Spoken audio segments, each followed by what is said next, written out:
what's going on, guys? Today we got a 1993 Honda Civic EX. True representation of what this car would have been like 25 years ago. It's crazy to think that this car is 25 years old and it looks just as good as it came off the lot. And I love driving this thing. It's a lot of fun. But unfortunately, today's the day that she goes up for sale. So it's got 210,000 miles. When well taken care of, they could go forever. And just the joy to own, knowing that nothing will ever go wrong with this car. Take you under the hood real quick. Paint's in great shape. Alright, looking under the hood of the 1993 Honda Civic EX, we have a 1.6 liter single overhead cam VTEC unit, which is pretty cool. This is one of the early VTEC units that was produced by Honda.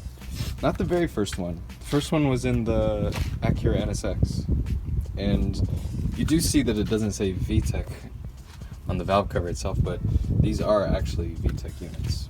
If you look into it, it was the 94 and 95 models that came with the VTEC valve cover. Something nice of these vintage cars is glass headlights. I mean, besides that, it's a sweet little thing.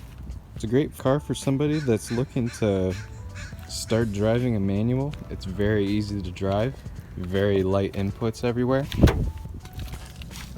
I can take this newspaper out so you can see that it's not all filthy inside. With these cars, they're known for getting stolen, so this is why I have a steering lock on it.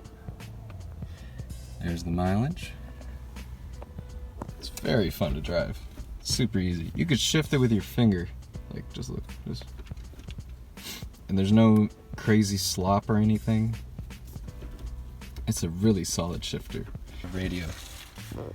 Definitely 90s vintage right there. Incredibly simple, everything works. Power windows, power locks. Got the climate control, which is incredibly simple. Factory air conditioning too. It still works. And there you have it.